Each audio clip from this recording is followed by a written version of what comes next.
اعوذ باللہ من الشیطان الرجیم، بسم اللہ الرحمن الرحیم۔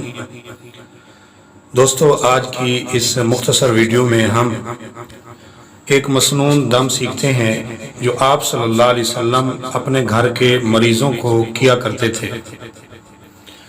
حضور نبی پاک صلی اللہ تعالی علیہ وآلہ وسلم بیماروں پر یہ دعا پڑھ کر دم فرمایا کرتے تھے: اللہم رب الناس اذہب البأس واشف انت الشافی لا شفاء الا شفاؤک شفاء لا یغادر سقما۔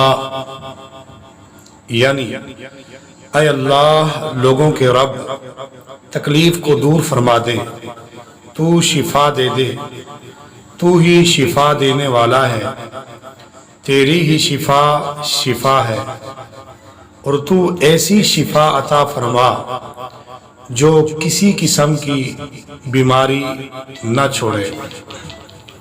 اگر کسی مریض کی حالت بہت زیادہ خراب ہو اور مریض انتہائی تکلیف میں ہو تو اس کے لیے اللہ تعالیٰ سے اس کے حق میں عافیت کی دعا مانگنا بھی جائز ہے، اور ہر مشکل کے حل کے لیے آیت کریمہ نہایت مفید ہے، لہٰذا اس آیت کریمہ کا خوب ورد کیا جائے۔